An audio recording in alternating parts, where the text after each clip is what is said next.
Welcome to Dearborn Live Discussions, and we have with us today Professor Alfonso Dashiell. And the topic we're going to be discussing today is Black History is World History. Welcome, Alfonso. Thank you for having me, brother. It's He's a, it's great to be here actually. he is a Philadelphia native, historian, local activist, and educator from elementary to collegiate level. Born and raised in between the Badlands and West Philadelphia project housing, he is a testament to what a good education can provide for youth born in poverty. As a public historian and educator, he aims to give back to his community at every level in solidarity by giving Black history tours and workshops for institutions all over the United States. With passion and enthusiasm, he captivates audiences with hard hitting facts and provides economic context to the impact of slavery in America, redlining, mass incarceration, the crack epidemic, and American interventionism. He also highlights the contributions to STEM that Black people have made that have literally shaped our lives today. Alfonso hopes to bring awareness and attention to underserved communities through civic engagement and political education, media literacy, and misinformation correction. Welcome again, Alfonso. I got to know you through Dr. Jill Stein's campaign, and you are also a Green Party activist. Yes, You sir. are one of the leaders of the Black Caucus of the Green Party. So we will have uh, it will be a very informative topic, really, because I have a lot of questions. I feel I need education in that field, and I hope that we can actually have several meetings to reflect a lot of this on Black history and its relationship to all the issues of the world today. So let's start with Yep. the title: Black History is World History. Introduce to us this topic, and what does it mean? What does that title mean? Well, I've so when I do my tours, I typically tell people, especially because I usually get Americans on our tour, is that Black history is American history, right? But in essence, and what we're talking about here too, when we're talking about geopolitics and we're talking about the blueprints on true liberation and what it means to build a more equitable society around the globe, Black history is world history. And within Black history, within Black American history, you find details and blueprints on how we can resist fascism, how we can resist the economic systems that plague us all around the world, not just locally, right?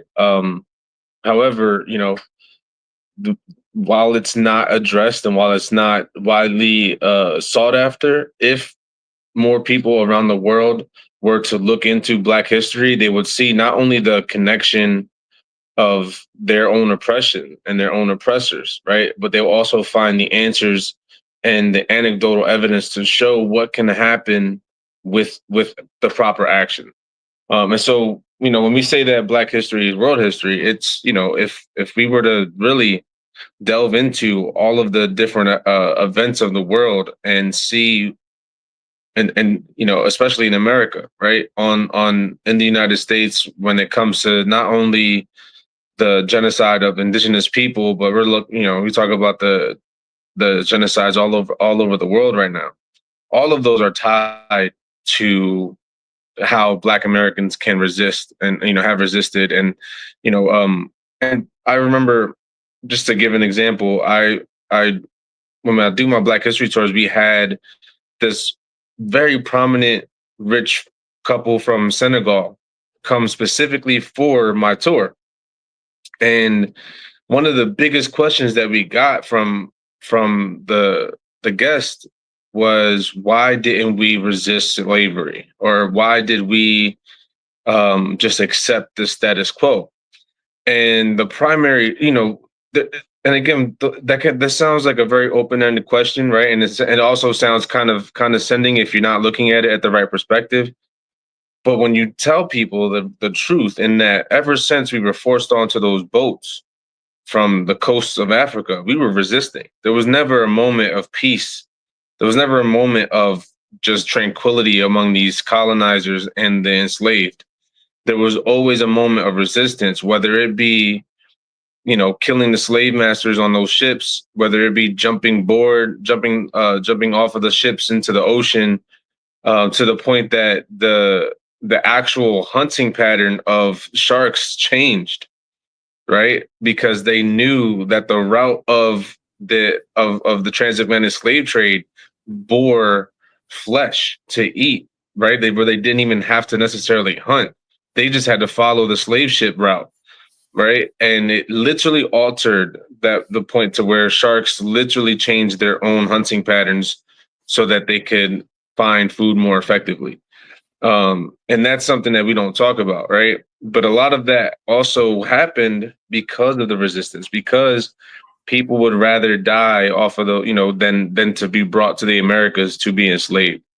And there are several different, rebellions, hundreds of rebellions across the United States that literally affected the very Constitution that we know and respect today in the United States, that has led to the constitutions all around the world being written.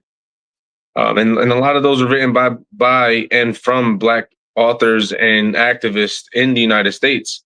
A lot of them also came from Philadelphia, my homeland, which is why I'm so, proud to be a Philadelphian, and why I love my city, and understanding the kind of shoulders that I stand on that have quite literally affected policies around the world. So that's why, when we say Black history is world history, is because of all of these facts and historical pieces of evidence that show, like, hey, there is a way and a chance for us to not only resist against colonialism, but there's a chance for us to actually liberate, Palestine, Congo, Sudan, all of it, within Black history in America.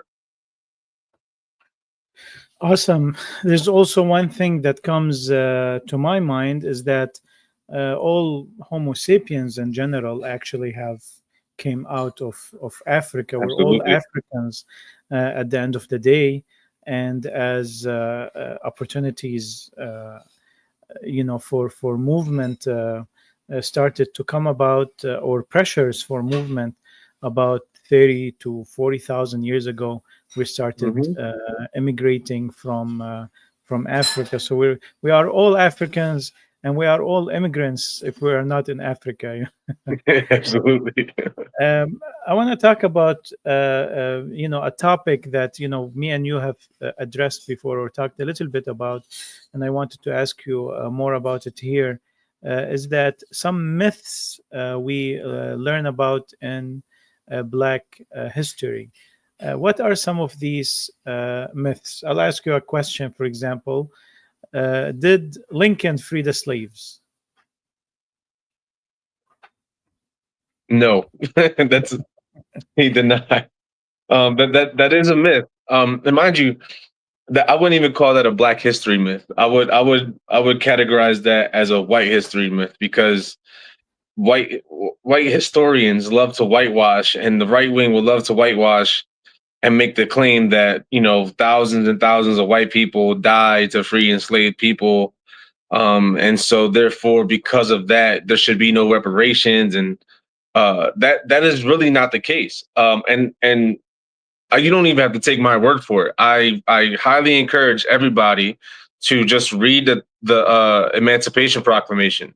Right, when you read into the details of the Emancipation Proclamation, and usually a lot of times, especially in public schools, you'll see that there'll be a 5-10 minute discussion on the Emancipation Proclamation, and say, oh well, this was what freed the slaves. This is what allowed Black people to be free on January 1st, 1863. This made every Black person free. And then obviously that's why we later on you see that we have Juneteenth, right? Because Juneteenth was 2 years after the Emancipation Proclamation, where soldiers came to Galveston, Texas, to free enslaved Africans in Texas, which was 1865. Now, if you look at the timeline, right? For example, New Jersey didn't free enslaved people until 1878, which is 13 years after 1865, which is 15 years after 1863. And all of these just are just evidence to say that Lincoln did not care about freeing enslaved Africans. The Emancipation Proclamation was a tool used to try and decimate the Confederate economy, right? Because when the Confederate States seceded and decided to declare war, this was all under this, this was all due to the economy of slavery. This one, it would not have been possible. And so the idea was to decimate the Confederate States and make them rely on the Union, and to bring about the Union. He wanted to literally, the idea was to end the Confederacy and then bring about the United States again. And the only way to do that was through economics. And when you look at the economics of slavery, which is something I talk about in my tours and throughout my lectures, adjusted for inflation, human beings used to cost $40,000 in today's money. So we were not just deemed property, we were assets. And when you have an asset, you can take out a loan on that asset. You can use those assets as collateral for hard cash. And so when we talk about the economics of slavery, one person leaving your plantation was detrimental to you.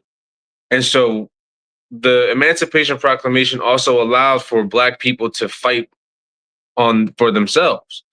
And if you look at it historically and from the perspective of Black Americans and Black people in general, this was the largest slave revolt in world history, right? Or in at least American history, because you had over 150,000 Black men fighting for their freedom, right? So it might not have been the first slave revolt, which if you're talking about the Americas, that'd be in Haiti in 1803. But because of Haiti's ability to get themselves free, they ended up inspiring the freedom of every Black person that was ever enslaved in the Americas in general. And that's including Mexico. It's including the South Americas and Brazil. It's including Texas and during the expansion of the United States. So Lincoln didn't free anything, and I had to compete with I had to debate this with one of my professors at community college, where he has a whole thesis and PhD on why Lincoln freed the slaves, and it got me into a lot of trouble, but it ultimately allowed me to one, show that there is no room for that conservative mindset where like people think that conservative values and conservative beliefs and opinions should be respected on universities and campuses across this country. I personally, I will never say that they should ever be given a platform. And the more that we do that, the worse off we are in allowing this like liberal version of history to be told. And we'll never get to the truth. And because of that, it's often messed up because the truth becomes mythological, right? Because people who might not have never heard of this information would look at me and say, what do you mean Abraham Lincoln did free the slaves? And what you're saying is a myth or a lie. And it's like, listen, just read the Emancipation Proclamation. He's not talking about the northern states that kept slavery all throughout the late 1800s. He only ever refers to the Confederate states that seceded because of the debate of slavery and states' rights to own slaves. So that's just one myth, and there's plenty more.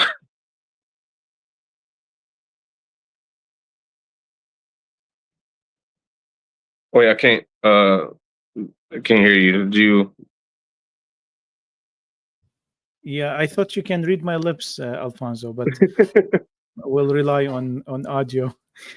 Got it. He said in one of the quotes, if I could save the Union without freeing any slave, I would do it. And Yep. of course, it's a big debate in history if there were, mixing motives, but definitely it is not a pure moral motive. And that's what history shows in all its aspects. What other myths there are about Black history or Black history wants to correct? Well, one thing I've been seeing a trend on with when it comes to Black Americans is this new version of categorizing one another. I would consider myself a Pan Africanist, right? And so would quite a few foundational Black Americans, which is what I'm alluding to.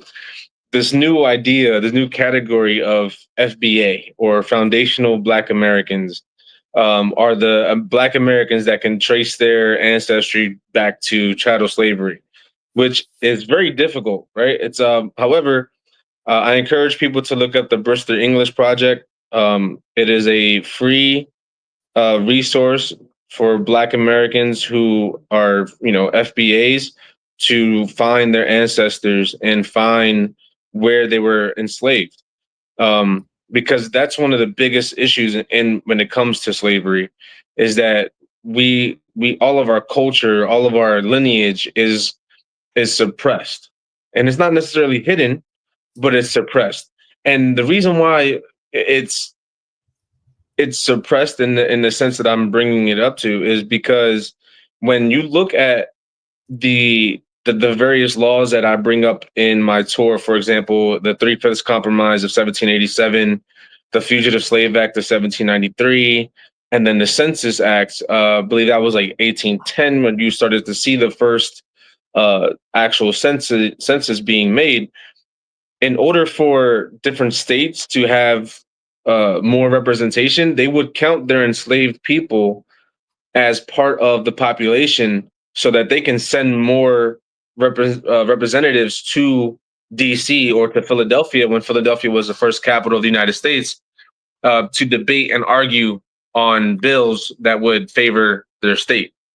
And so that is where the Three-Fifths Compromise comes from.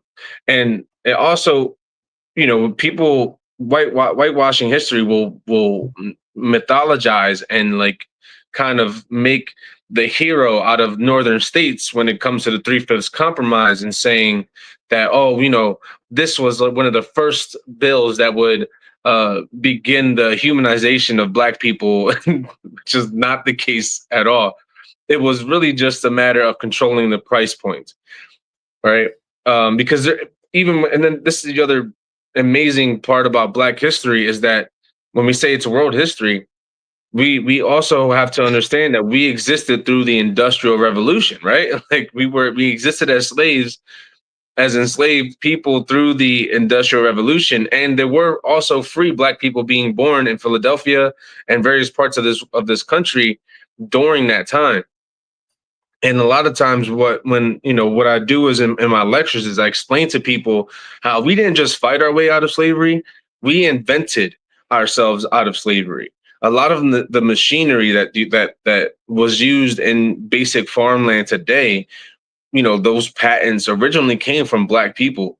The first example, I can bring up is a cotton mill. When that was invented by a Black man, the purpose was to make the idea of slavery obsolete. However, for when you're talking about capitalism, you're talking about the idea of using technology to make as much money as possible.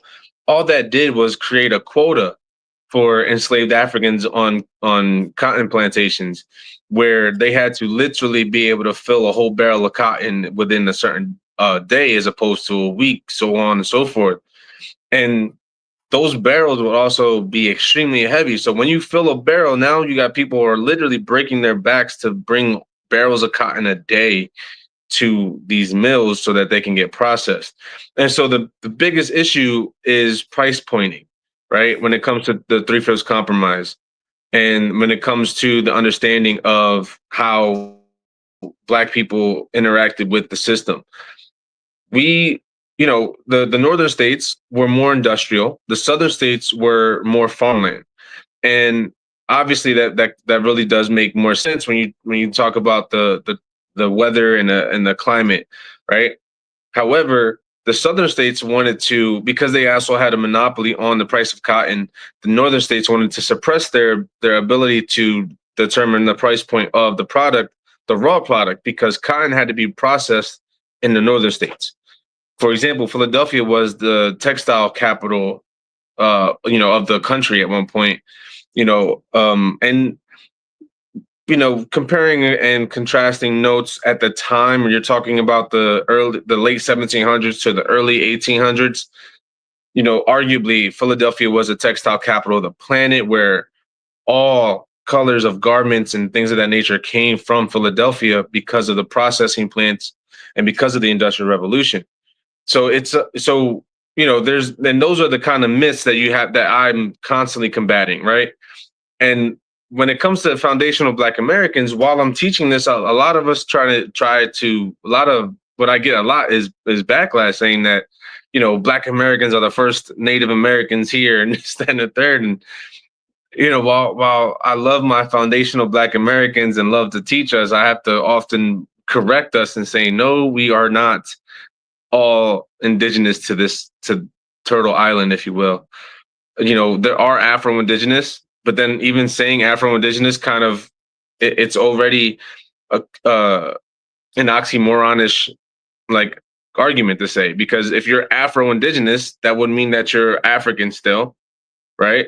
But indigenous just means that they were on this land first. And so, yes, there's an argument to be made that there were Afro-Indigenous people. And then a lot of us have this idea that, we were part of the First Nations of Turtle Island, like the Choctaw and the Shawnee and so on and so forth, while ignoring the fact that some of those Native American tribes actually engaged and practiced chattel slavery to survive the economic, climate that was happening in the colonies. And so that's a big myth right there, is saying that all Black people are indigenous to the land, which we're not.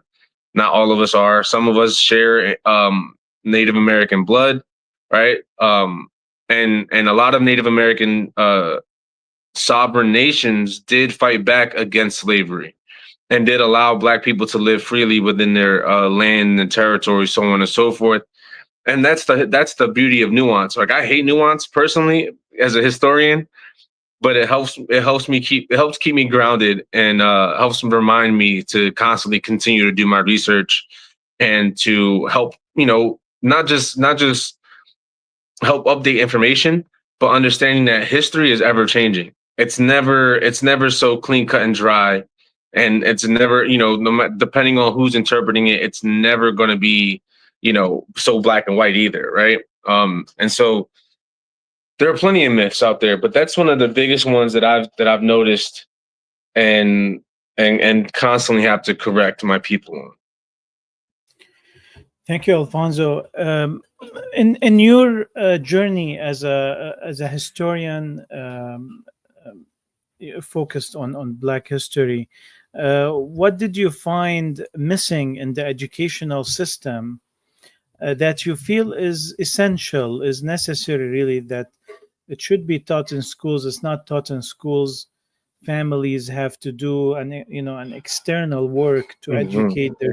What do you feel is essential in that sense? So I love that question, and I actually think about this a lot. And I would say that the major things that are missing is the resistance, right? We when we talk about 1619 project, you talk about the 1592 project, and you talk about the cataloging and the recording of every slave ship that boarded and docked on American soil. There's never enough discussion on how we resisted. And I'm actually in the middle of a little bit of research at the moment right now on the resistance of the transatlantic slave trade. And so, in the climate that we're facing right now, right, where the White House is platforming PragerU, they literally have these cartoons that try and apologize or sympathize with slave owners. And for example, like the biggest one the biggest misconception and myth and just history in general is about Columbus and his discovery of the United States or America. And and not the truth behind it, right? Because archaeologists and anthropologists have found more on Columbus's life, and also with the finding of his life, they found more mysteries and more questions than answers. And those questions are now just up for any interpretation, because the questions is was he even, one, was he even Italian, and two, did he actually discover or was he found?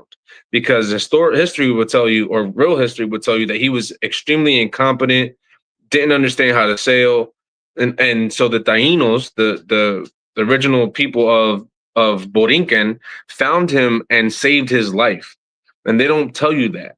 But my point in saying all this is that so quote unquote discovery that was done in a again, a whitewashed version of trying to make Columbus seem like some great explorer, as opposed to the monster that he was, and to the fact that even the queen herself at the time, imprisoned him for how much treachery he was committing on the islands, right? And so what we don't know is how many is and what is never discussed is the resistance to that treachery, right? There was constant resistance from that moment all the way till the and during the transatlantic slave trade.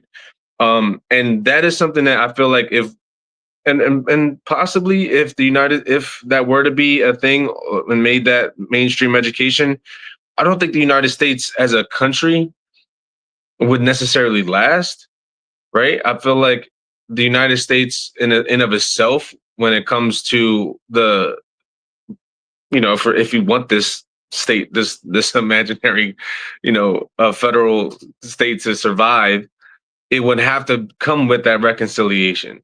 Or even if you were to try to say that America is this shining light and beacon of democracy and opportunity and all of this, like none of it would happen, or none of it would be to the extent where so many people come to this country and are just they feel like they're lied to, right? Where there's like land of opportunity where.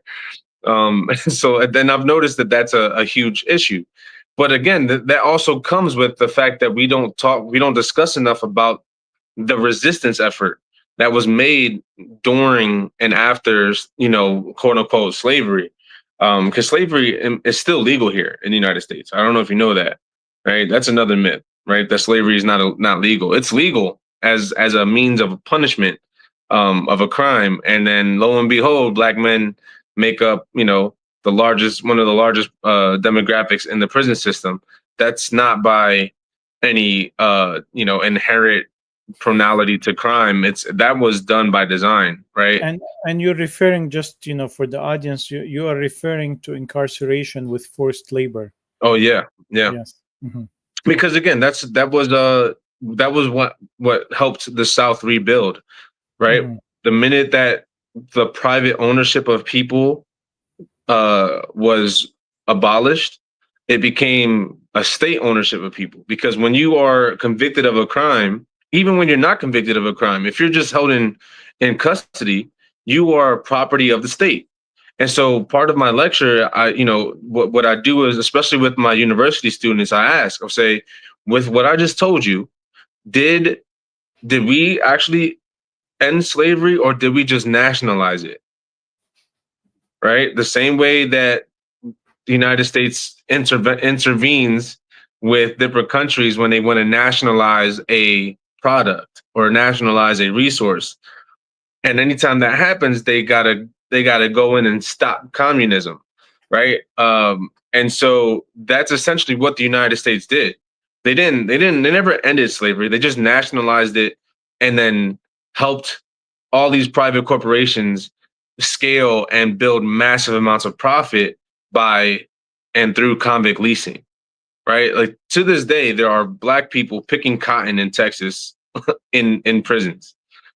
That's a fact. And that's not something that, like, obviously, when we talk about the Civil War and like, oh, why aren't we, storming that plantation right now with soldiers to get them off of the plantation?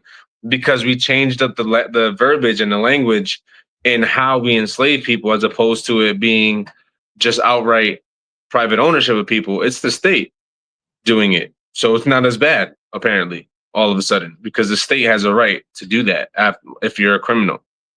And that just coincides with the Jim Crow and vagrancy laws, and the fact that loitering became a crime. And then if you look at the idea of private land ownership, right, and you look at trespassing laws, the idea of trespassing was never a thing until the end of slavery, the end of private ownership of people.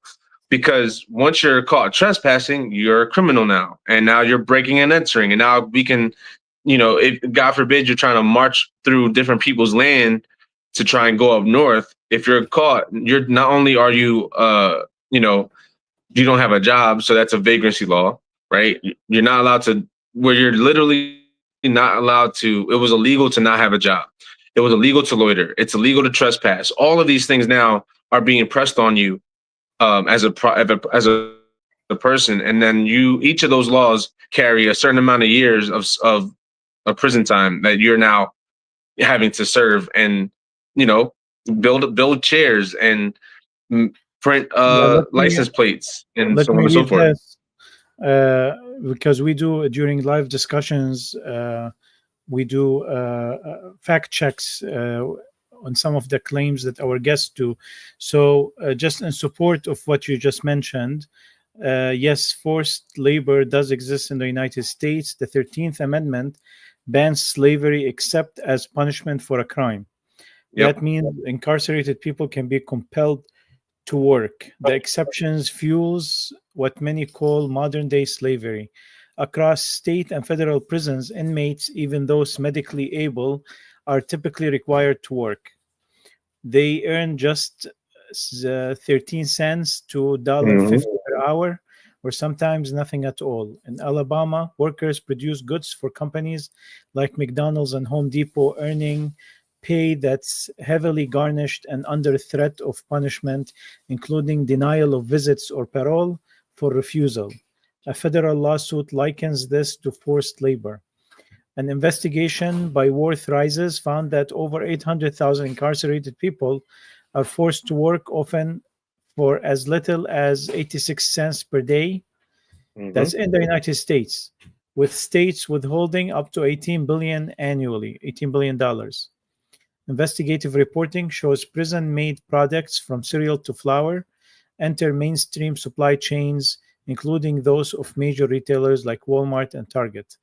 Alabama's prison system was even the subject of a documentary called The Alabama Solution, exposing forced labor conditions, retaliation against whistleblowers, and efforts to shroud the system in secrecy.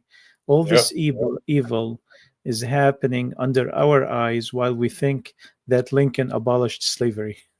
Exactly. Exactly. So all of that death and all of that destruction, just for slavery to remain a stronghold in the United States. And again, that's why when we talk about the resistance not being part of the education system, right, and not realizing that the resistance, if you look at international law, for example, right, like we have all these international laws that say, if you're occupied, you have the right to fight back. And what about the prisoners who are being forced to work? And there are companies today that have been, they've received backlash for using prison labor, right? And one of the what I thought was the most ironic and laughable was Victoria's Secret, right? Victoria's Secret used to have prison labor make their thongs, and when they were found out to be part of ACA, which is the American Corporations of America, or American Corrective Corporations of America, which is a private prison corporation, right? And they have different. They're actually a major contributor to ALEC. I don't know if anyone ever heard of ALEC. I highly recommend people look that up. It's the American Legislative Executive Commission. This is a privately owned organization where major corporations contribute to the legislative branches and most of these meetings are very private. There's no recording going on, but all of these companies, the majority of these companies, are major contributor to private prisons. And for private for-profit prisons, when you talk about what it means to have correctional facilities or prison in general, the philosophy is often lost in that, if someone commits a crime, does that make them disposable, or do we rehabilitate our people who have made mistakes and so that they can be contributing members of society? And that is one of the biggest issues that we have, where once something is criminalized, all of a sudden you're disposable. And so because of that, we don't delve into the conditions of the prisons. We don't delve into what is going on in the prison. And just as you brought light to, when people refuse to work and they're refused visits for that, that's just the lightest of the punishments. The worst of it is solitary confinement, right? Prison is already solitary confinement, but if you do not work, they will hold you in solitary confinement in the solitary confinement. So you only get 1 hour of daylight a day, and they hold you in the cell for 23 hours a day. And that is a punishment for not working. And so, when we talk about, go ahead, I'm sorry. Yeah, the fight to free ourselves from slavery is an ongoing fight, and yes, I think we are now imprisoned. Our minds are imprisoned because we think we are free. Mm-hmm. We are not.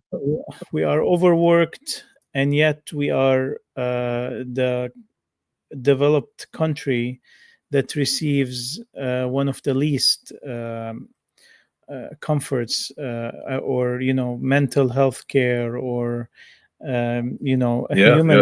human care and services from its government.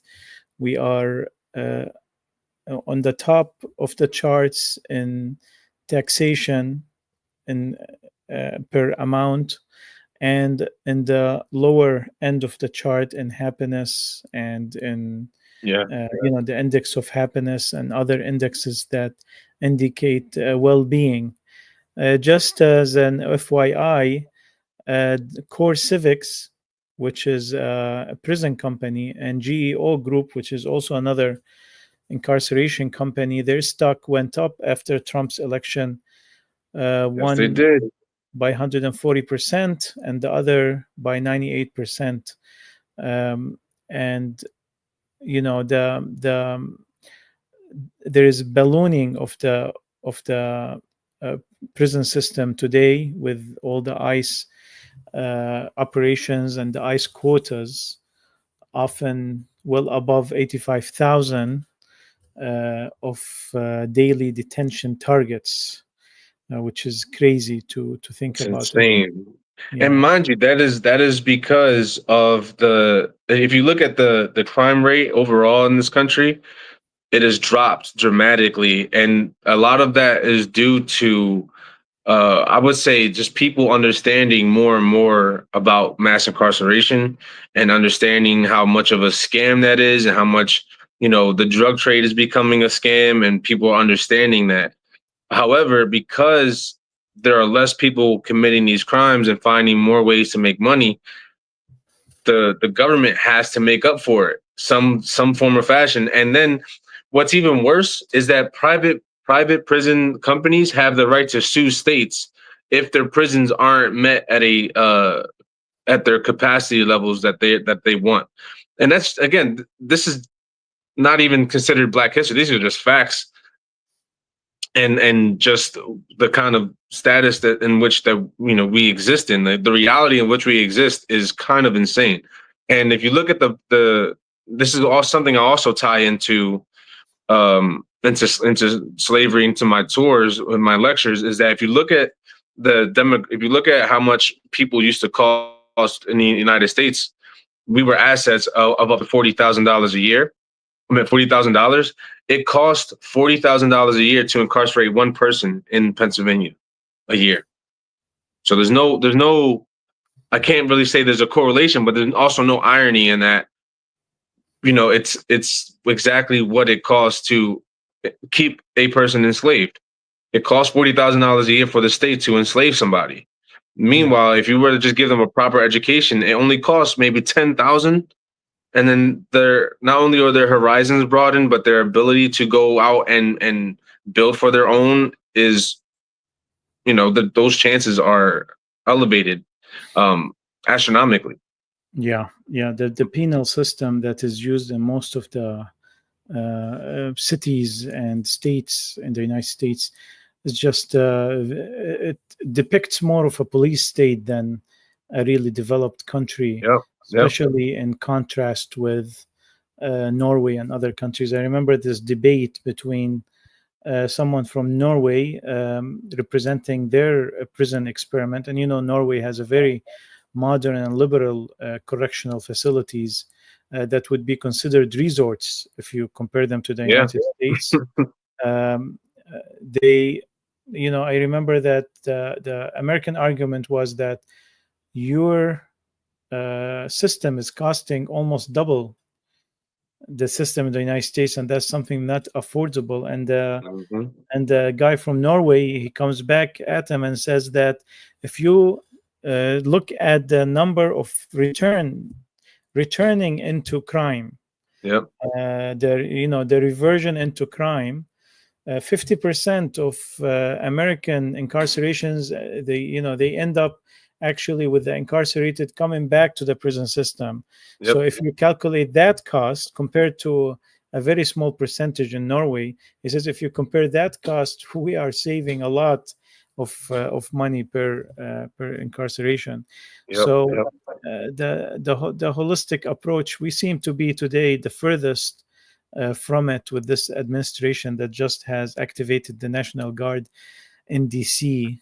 Yes, in the Black City, mind you, Washington D.C. before gentrification, and this is another reason why, like when we talk about Black history being world history, if you look at how Washington D.C.'s policies and their ability to debate on laws that a lot of Europe even adopted, the power of unions around the world, it all stems from Black cities. All of those stem from labor rights and union leaders and thought leaders that grew up right here in the United States. I just finished doing a bit of work for the Paul Robeson House in Philadelphia, and the Paul Robeson House. If you don't know who Paul Robeson is, he was an actor, a singer. He was a human rights and labor rights activist that sat alongside MLK and was just inspirational in the fight for human rights and loved all across Europe. His singing even stopped a civil war in Spain for a day just so they can listen to him sing. And the more that we find these type of inspirational heroes inside of the Black history in America, the more we start to see the origins of a lot of human rights that are, and laws that are respected around the world. When we talk about Black history, China teaches about the Black Panthers to their people. They know about the Black Panthers more than Americans do. And so, and then if you look into more Black history, you'll see that Huey P. Newton and Malcolm X and those thought leaders and those activists and those revolutionaries stood in Palestine, right? And they were allies to the Palestinian cause. And especially one of the saddest things I have to deal with when it comes to teaching Black Americans is that there's more reason than they want to even give credit for on why we should care about what's going on in Palestine, right? And even if you want to go and talk about faith, right? The idea, and this is something I teach again in Black history, an entire third of enslaved Africans in the United States were Muslim. That's a lot. That's a lot of Black people that were Muslim fighting for their freedom here. And the more that we know these things, the better off we are in understanding the nuances and the reason why all of our causes are entwined with each other, right? And sure, and I get a lot of argument about like, well, there's so much anti-blackness. So like, yes, anti-blackness exists everywhere. However, in order for us to undo those, it also comes with ending and fighting back against colonialism wherever it is, not just in America, not just focusing on foundational Black American issues, because the more that we fight here in the belly of the beast, which is the empire, the better off we are in being able to control the geopolitics and our international politics overall, and building a better relationship with the rest of the world, and understanding that, hey, maybe capitalism isn't the answer. maybe we should rethink about how economics are done.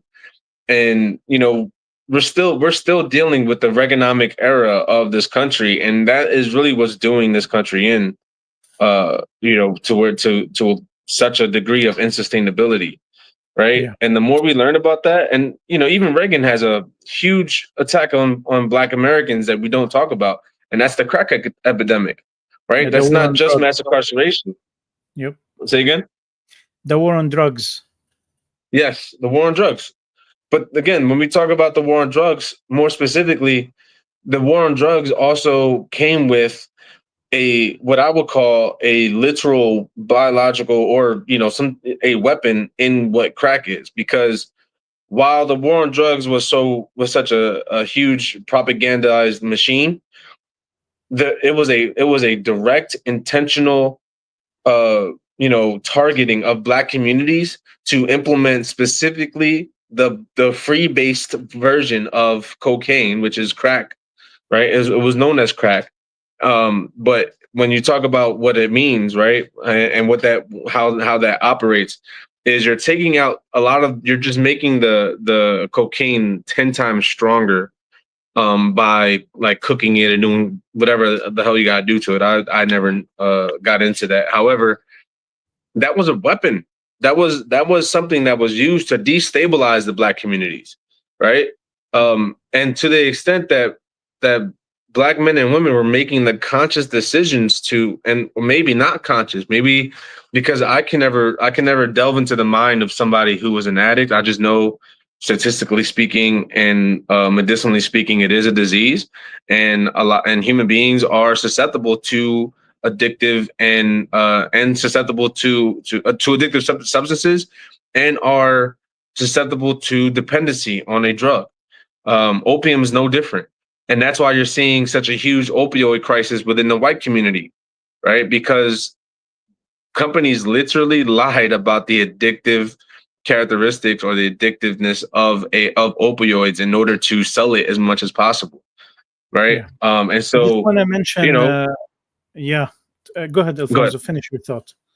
No, I was gonna say. So, like, when we talk about the war on drugs, I was gonna say, congratulations to drugs for winning the war on drugs, because that's even though that's like a cynical joke, it is literally the sarcastic antithesis, or to the idea of what it means to actually commit to a war on drugs. Yeah. You mentioned 1/3 of the enslaved Africans that were brought to the United States or to America, because that started even before the United States, were Muslim. And I want to mention that if you come to the Arab American National Museum here in Dearborn, it's the only Arab American National Museum, they have the history of Arab Americans. And the first Arab American was actually an African Arab American and a Muslim American, whose name is Mustafa Zamuri, who was enslaved and brought to the United States. Is named in 1522. He's called he's called Estevaniso, but he's a Moroccan man who ended up as a slave, and he has an amazing story. It would be an epic movie if it was turned into a movie, but we know that this is far-fetched. Also wanted to mention that although the black people were 13% of the population. They counted 24% of the drug arrests. So they are disproportionately targeted in terms of the incarceration for drugs. And that there is a sentencing gap between the crack, like you mentioned, and the cocaine, which had a devastating effect on the black community, which is it's at a socioeconomic status that is more, it has more tendency to use crack than cocaine, which is for the rich people. And the incarceration was 100 to 1 compared to cocaine. That's an 1986 statistic. And so many information. We're way beyond that. Like you said, drugs won, and it's a common fact today, the negative effect of the war on drugs, that the CIA participated in that, by the way. They were one of the drug traders during that period, and what has become controversial. And mind you, just to add to that, the reason why that part of Black history and the way we connect it to the theme of Black history being world history is understanding that without the subjugation and the destabilization of the Black community, there would be no Contras to overthrow a democratically elected Nicaraguan president that wanted to nationalize the oil there, right? Reagan wanted to declare war on Nicaragua because of the fact that they were going to nationalize the oil. Congress would not allow that, and therefore, the CIA was given the green light to trade weapons with Iran, right, for money, and then that money was then used to buy the cocaine from the Nicaraguan Contras, and then in order to make it a little bit more cheaper and stretch out the supply, they turned it into crack and then implemented it into Black communities. So this is why we say it's world history, and it's all tied in, right? Because again, we actually had a working relationship with Iran after because again, we staged a coup there, right? The United States stages a coup in Iran, and then 1959, right? Yep. And then, of course, while this deal was being made from Reagan with Iran, I think that was the catalyst that caused the Islamic Revolution in Iran, for the relationship to go awry. And of course, that would end up being to the detriment of the imaginary state that we call Israel, right? Now, because the reason why they can't just overall decimate the Middle East is because Iran is actually a nice military, strong military power, that could effectively resist against Israel and the United States, and that's being shown. So we as are Black Americans. We have focused on, we talked about incarceration because it affects the Black American community more than others, and we talked about the drug issue because it does that also.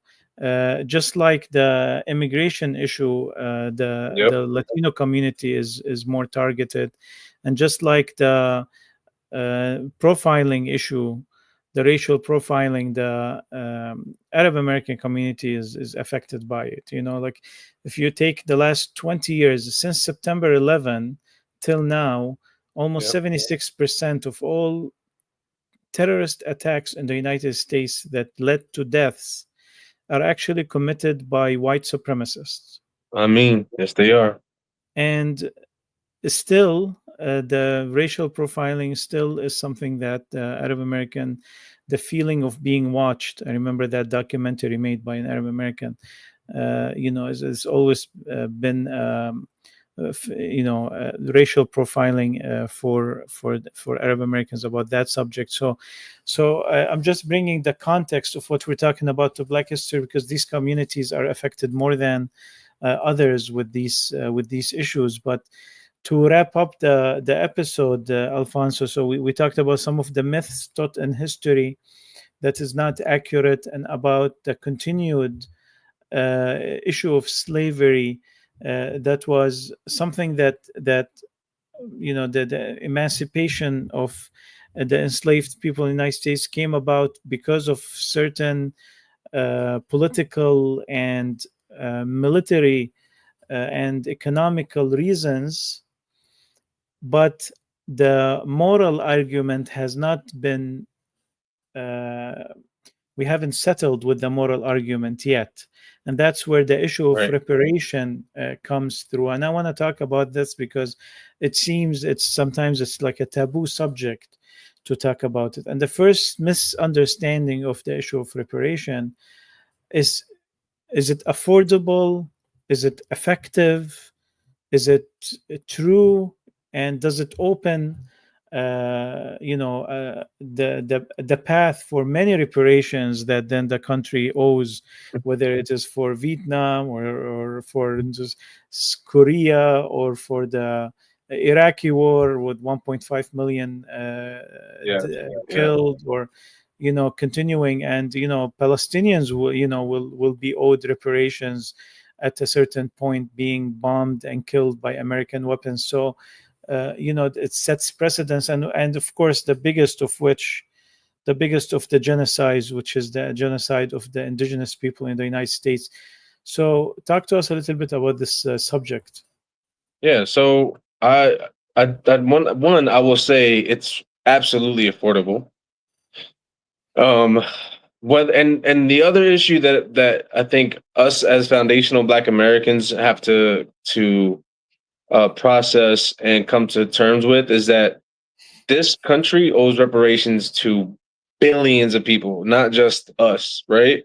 And the price tag is debated, right? I would say it's in the upwards of $20 trillion. But then again, you have to understand that if we're talking about reparations and talking about the 400 years of slavery, that would also implicate the United Kingdom. That would implicate Spain. That would implicate Portugal. That would implicate Belgium, Germany. All of these countries that built their empires off of slavery and genocide, right? And within the 400 years, the most recent one being the Congolese rubber genocide, right? Where 10 million Congolese were absolutely decimated and killed for rubber. And that's just over there, right? That's just in Congo. And there are so many more that we have to discuss. And oftentimes we'll get the pushback and like, oh, well, we can't afford this and the third. It's like, but no one bats an eye at the fact that our defense budget is literally and has been in upwards of $1 trillion a year for the last 40 years.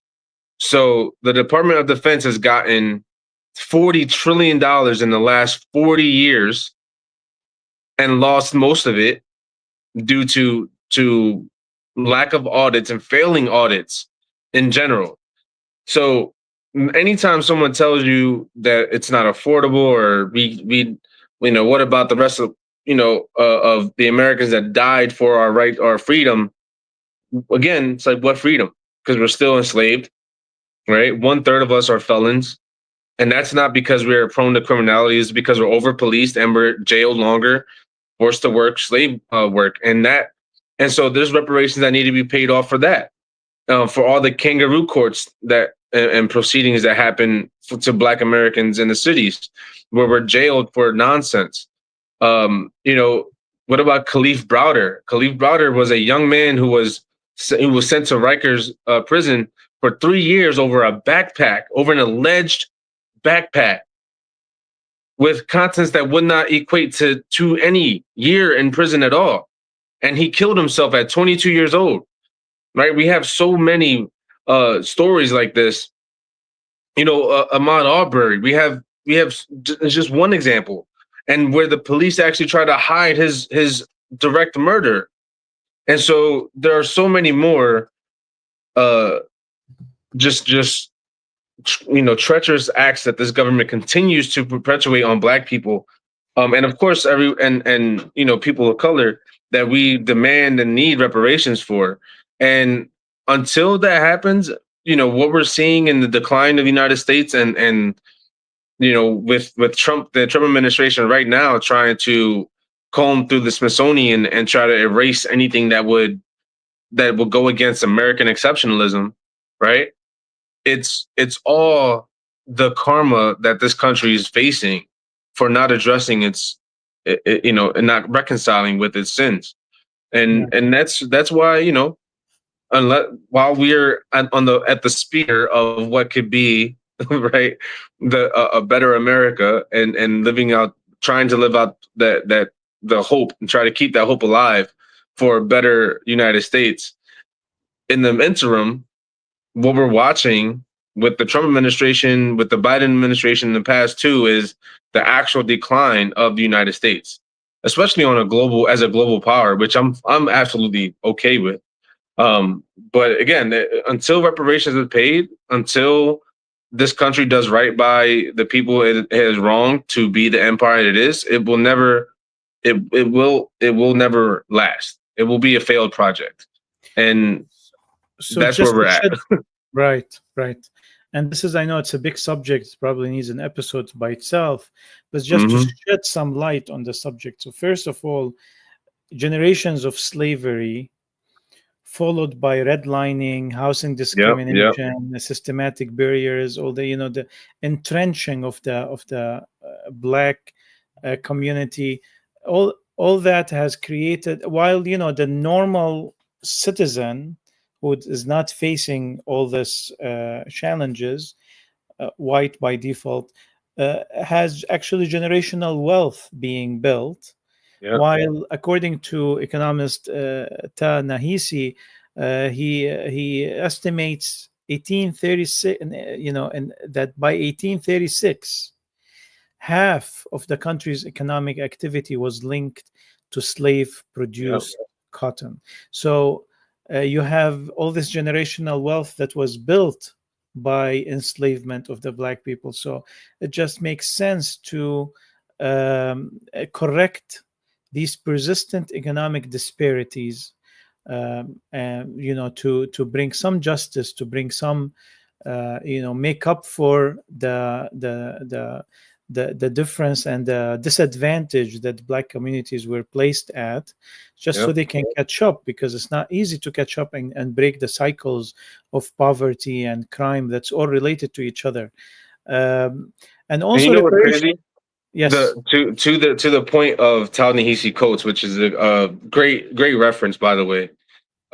In his studies and his writings, when he's talking about reparations and the price tag for reparations and how much wealth was generated by 1836, we're looking that actual number was and has been kind of stagnant since, but it's close to about 100, maybe 120 trillion dollars, and the price tag of reparations of what his research was asking for is due to a profit sharing model and only of 20%, right? So the price tag he's asking for, especially if you try to adjust it for inflation today, is $20 trillion for the descendants to slavery in America. However, I lean on the idea that it should be a lot more than that, considering how much work that wasn't done, because it wasn't just enslaved people picking cotton there, right? It was also workers in the North and slaves and enslaved people in the North also, processing the cotton, so on and so forth. So what about them? And and so there's just an insane, the number is really not, I wouldn't say it's unfathomable, but the idea of a $20 trillion reparations bill, in my opinion, is just a small Yeah, small and it's not number, really, right? and reparations is not just a bill that we're paying. Reparations is a necessary acknowledgement of the past wrongs, and a step toward national healing. And Right. these are not just financial payments; they're really about correcting history. And they can be, of course, the country is not gonna go bankrupt. There is different ways of making up for these mistakes. We've done it before, by the way, for the Japanese Yep. Americans who were interned during World War II. And also there are physical and psychological trauma that affects these communities, and we just have to deal with that trauma. At least we have to deal with the trauma that we caused, and that Hmm. requires a little bit of attention. But that also, like you said, there is slavery is one of the big ones, but we have to really hold our values true, that the people who have instilled these values in the constitution in which the United States was built upon. We have to hold them to truth, to be true Americans, and we haven't done Yeah, that and live yet. by it. Yeah, we haven't done that yet. It is still a struggle since the Declaration of Independence was written. By the way, they wrestled out the freeing of the slaves out of it, because the first version of the Declaration of Independence had the abolition of slavery. But those, like Thomas Paine, and they couldn't they couldn't make it stick. This is how much the aristocracy had a negative effect on that. Or there was a lot of economic pressure, so they became pragmatic. But being pragmatic, and that's a big philosophical argument we always have inside the Green Party, like how much pragmatism would you accept without affecting your values. So I guess it has eroded some of the American values, that type of pragmatism, and we see today, uh, 100%. like totally the opposite of these American values are being paraded in the streets. Anyway, we have gone over our time, and it has been an exciting conversation and an enlightening one, Alfonso. Thank If you. Thank you. anything we learned from this, we learned how important are these conversations, and to have more of them. That we don't have these conversations as often as we want to in our high schools and colleges, and we need more spaces where these are open for discussion. But there's also positive signs, one of which is this. Yeah. That's one positive sign. Another good sign is that you pick any child today and you ask him about Christopher Columbus, and they have a negative opinion about. Yes. So the resistant historians have made a difference and have shown that through their persisting on spreading the truth will have eventually an effect in correcting our perspective to history. Any final words? I would just want to say I want to give a shout out to Desert Apparel for the city. It says it's really occupied territory, and as always, Show, free Palestine, free Congo, and free show it, Sudan. show it to us. Show it to us again. Oh, here. So it's the White House, and it says Israeli occupied territory. Mm. So you know, Yep. with all that, again, free Palestine, free Congo, free Sudan. Yeah, I think every meeting should start with Free Palestine, and that should be our Right. greeting from here on. We I hope mean, that we hope we are. It is very ironic, and I don't know what to call it, but that while we're speaking today, there were 86 Palestinians killed mm, yeah, just from the dawn till midday. So I don't know what's the number now, but this is the situation we're living. This, other than the children who will vanish due to the famine. And yet, some people are still arguing, among which are progressive Democrats, if they should still call it genocide or not. right. This is beyond. I've It is beyond comprehension. Even the Nazis, they tried to hide what they were doing in the Holocaust. Yeah. These people, they broadcast it, soldiers broadcast it, and they go vacation to swim on the beaches of Portugal. This is Yep. unheard of in history. There could not be a worst genocide in history due to its publicity. You see, it's not about numbers, it's about doing something. In law, the amount of people that witness a crime has an effect on the crime. Right. Right. You're doing a crime, and every single person is seeing it recorded. The majority of the And world sees this and is watching it live. is watching And it live, and you yeah, still persist over 750 days of genocide in 2025 using the highest tech and the most advanced artificial intelligence that all the minds of the scholars and universities have worked on for the yep, last decades. And with our tax money, that's, I tell American people, you don't have the right to be passive while you are funding a genocide. at Stop all. funding it, then be passive as much as you want. But when every day you are paying taxes to buy bombs and bullets to kill children, you cannot say, oh, I don't like talking about politics. I like Right. meditating and doing yoga to keep my inner peace. Well, Yeah. you can't do that. Anyway, Exactly. thank you, Alfonso. And for more Thank you, Latan. discussions, thank you for all the work that you do. This Always. episode will be recorded. Feel free to share it with others. We will make, the team at Dearborn Blog will make some clips out of it too, to encourage others to watch the full episode, and more to come. Thank you. I love it. I love it. All right. Peace, everyone.